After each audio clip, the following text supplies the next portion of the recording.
Está con nosotros Pablo Callejón, uno de los primeros compañeros que va a estar presente en la mañana del Telediario Federal. Afortunadamente son muchos compañeros y compañeras que van a estar desarrollando sus distintos temas aquí en Telediario Federal. ¿Cómo te va, Pablo? Muy buenos días. Muy buenos días, Mariano. El saludo para todos. ¿Cómo están? ¿Cómo está? ¿Bien? Todo bien. Bueno, nos alegramos. Ya estamos en la previa al viernes. Sí, es cierto, es cierto. No se apure. Vio que Mariano Gutiérrez, nuestro compañero, está ansioso. Él ya llega el martes y ya está diciendo, bueno... Pero como el martes. Sí. Falta menos para el fin de semana. No sea ansioso que después se hace más larga la semana. Cuando uno ya está empieza... el año perdido para Mariano. Sí, hace rato ya, hace rato. Bueno, hemos traído para hablar, viste que el tema de lo educativo está en el centro de la polémica, ¿no? Lo que ha pasado en Buenos Aires cuando le han rechazado el protocolo para volver a clases de manera presencial, lo que ha sucedido en San Juan como primera experiencia, esta situación de que no se va a repetir de año. Esto no implica que aquellos que no hayan cumplido con los compromisos que plantean los docentes tengan otra realidad, porque no se va a repetir por la nota que hayan obtenido, pero sí deben haber cumplido con determinados requisitos que plantearon en cada una de las escuelas. Pero todo esto ha generado un debate que nos obliga a reflexionar sobre el contexto en el que se han dado las clases, los aportes, los marcos educativos este año. Si nos olvidamos del contexto, cualquier otro análisis pierde valor, ¿no? Claro. La cuestión de la conectividad, el acceso a una mínima estructura de tecnología. Hay familias enteras donde hay un celular. Con ese celular tienen que todos hacer las actividades que además ya implicaban sumar lo que se hacía con el celular, llamar por teléfono, comunicarse, bueno, toda esa realidad, ¿no? La situación entre las escuelas rurales y las urbanas, la diferencia entre las provincias, pensar en un rápido juicio sobre las medidas que se han tomado parece apresurado, ¿no? Hay provincias donde además no se han sustituido las vacantes que hubo en materia docente. Esto ha generado un desborde aún mayor. No es lo mismo en el interior del interior, donde muchas veces los chicos tenían que esperar el momento en el que tenían conectividad. ¿Y qué hicieron los docentes? ¿Los dejaron de lado? No, se adaptaron.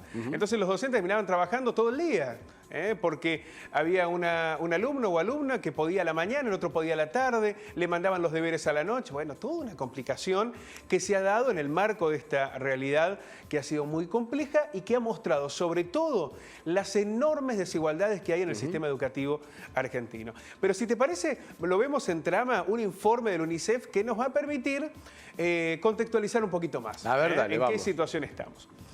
El 81% de los hogares donde viven niños, niñas y adolescentes en la Argentina está en contacto con el sistema educativo y recibió tareas escolares para realizar durante el periodo del aislamiento social, ¿no? El 81% al menos algún contacto tuvo. Aquí no se valora qué nivel de contacto, ¿no? Pero algo ha habido. De todas maneras, hablamos de un 20% de los chicos y chicas que no tuvieron esa posibilidad. Es una enormidad. Un 20% de los alumnos y alumnas que no tuvieron ese contacto con el sistema educativo. Vos decís, desde marzo no tuvo contacto con el sistema educativo. No tuvo contacto en el proceso de aislamiento. En el momento del aislamiento, cuando estaban en cuarentena. Mayo. Claro. Desde mayo. Exactamente. En ese tiempo de la cuarentena hubo un 20% de alumnos y alumnas que no tuvieron contacto con el sistema educativo. Está bien. Estamos hablando en algunas provincias de 3, 4 meses. Sí, claro. El 18% de los adolescentes del país no cuenta con internet en su hogar. Y aquí tenemos un elemento. Si vos no podías salir de tu casa, salvo que el maestro, porque esto ocurrió, el maestro o la maestra que te fueron y te llevaron a la casa. Algunos cuadernillos. Efectivamente, esto ha ocurrido en muchas provincias. Quienes no tuvieron esa posibilidad, bueno, se quedaron aislados. Hay un 18% de los adolescentes del país que no tiene internet en el hogar. El 37% tiene una computadora disponible para hacer todos los trabajos. Y hay disparidad en el contacto de los hogares con las escuelas. Evidentemente esto es así. Vamos a la próxima trama. Entre las familias beneficiarias de la Asignación Universal por Hijo, la brecha se profundiza aún más. El 28% no tiene internet y el 53% estudia sin computadora. ¿Viste cuando dicen los planes que te resuelven todo? No. Esa cuestión prejuiciosa, el lugar común, no resuelven todo. Son un aporte, un paliativo en muchos casos. es muy evidente la enorme desigualdad en la que se desarrolló todo este proceso educativo. 8 de cada 10 hogares con niños, niñas y adolescentes que estudian reciben tareas y están en contacto con las escuelas, pero un 25% señala que recibe contacto para monitorear la situación de la familia. Es decir, entre quienes tenían contacto, solamente un 25% recibieron ese monitoreo.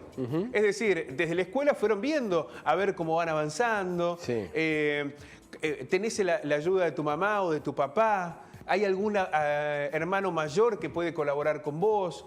¿Estás recibiendo ese monitoreo que era indispensable para medir? Bueno, solamente en un 25% de los casos esto se pudo alcanzar. Entre los adolescentes y niños y niñas, el WhatsApp es el medio más utilizado para contactarse con sus docentes, seguido por las plataformas educativas.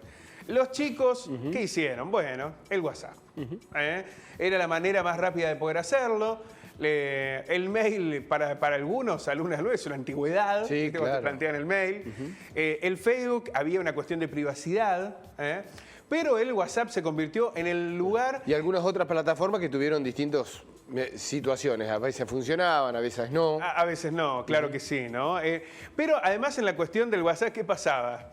Vos lo enviabas en cualquier hora para no olvidarte. Entonces le decías, señor, quedaba el WhatsApp a cualquier hora. Claro, yo sé que son las 12 de la noche, pero si no me olvido. Y ahí iba el WhatsApp, sí. Claro. Bueno, entre los y las adolescentes, 8 de cada 10 afirmaron poder hacer las tareas para la escuela sin ayuda de los otros.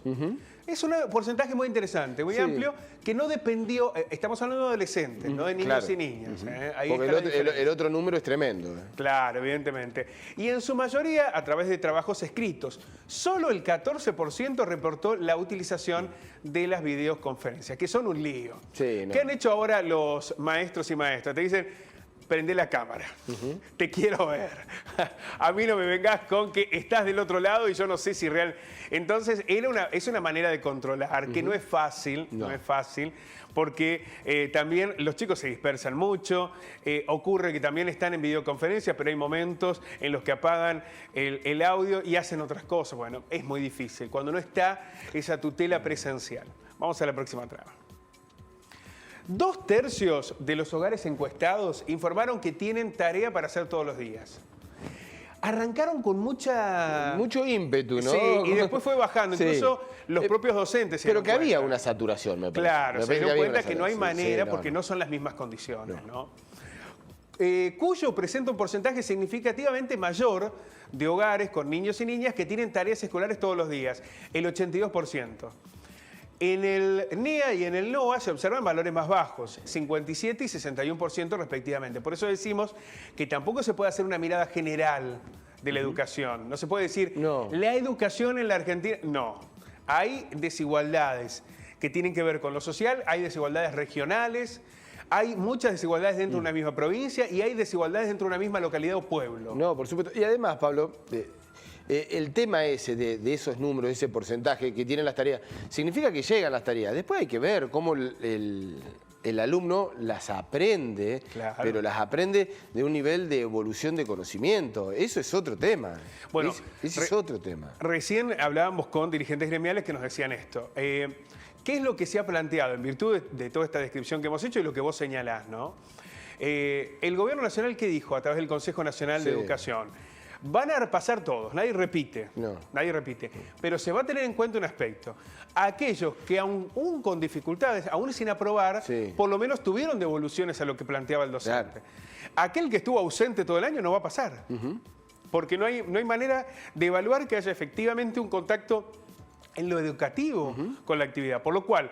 Si no hubo una devolución, que eso me parece que va a haber una amplitud y esto lo va a medir un poco el docente y cada contexto educativo, pero si no hay al menos una devolución... también el alumno, ¿no? Hay que contextualizar el alumno. Efectivamente, pero si no hay al menos una devolución, no van a pasar de año. Entonces, esto también se tiene en cuenta. Evidentemente, no la nota. Los desaprobados pasan, van a pasar de año. Sí, sí, sí. El tema es que por lo menos haya un intento en este sentido, pero evidentemente si había desigualdades en el contexto educativo, la cuestión tecnológica las profundizó de manera muy clara, muy evidente. Eso fue reconocido por el Ministerio de la Nación de Educación también, ¿no? Que esta pandemia y esta situación dejó en claro y aumentó esa brecha. Claro está. Y a ver, pensemos desde el sentido común. Si un niño o niña no tiene una computadora en la casa, si no tenía internet, ¿va a pagar además el costo de repetir de año? Claro. ¿O vamos a tener que adecuarnos? Y vamos a tener que adecuarnos. No se le puede exigir a un niño o un adolescente que Claro, pero sin que... resignar educación, Pablo. ¿Cómo? Sin resignar educación. No, claro, pero bueno, eso tendrá que recuperarse. Ese es el gran desafío. Claro, pero no lo podemos responsabilizar al alumno o a la alumna por eso. No son responsables de que haya ocurrido una pandemia y les cambiaran completamente las condiciones.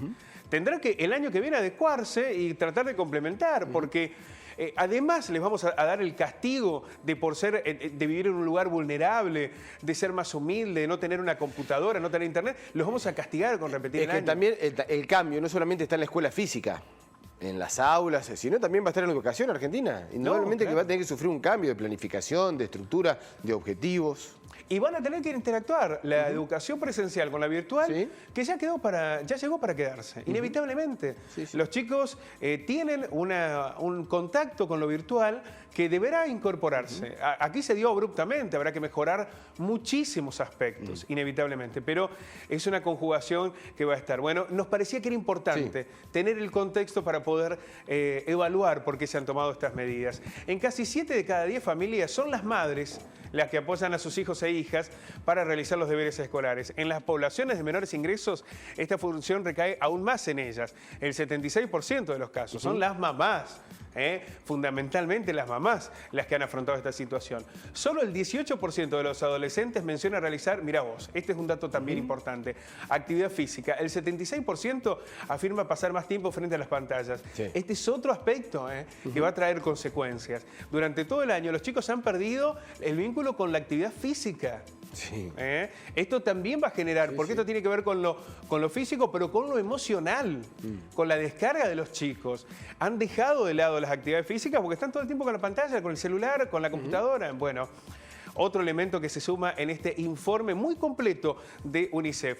El 36% de los adolescentes manifestó estar preocupado o angustiado. Aquí tiene que ver la cuestión del encierro, la cuarentena, el no hacer actividad física. Más allá del momento típico del adolescente, porque hay que agregarle, ¿no? El momento biológico del adolescente hay que agregarle el de la pandemia. Evidentemente, pero aquí se suma este otro elemento. Sí, claro. Un 13% indiferente. Datos que alertan. Decimos, un 13% no importa nada porque se ha agotado emocionalmente. Datos que alertan sobre la necesidad de dar seguimiento y asegurar acciones de contención para garantizar el bienestar en la población adolescente, porque esa indiferencia, UNICEF. Esa indiferencia también quiere decir muchas cosas, Pablo. No es que la están pasando bien porque son indiferentes. No, claro. Ahí hay muchos elementos para tener en cuenta. Bueno, un informe muy completo de UNICEF sobre lo que está ocurriendo con la educación en la Argentina. Pablo, muchísimas gracias. Te esperamos mañana. Nos vemos mañana. Gracias. Muchas gracias por dar una vueltita aquí por Telediario Federal.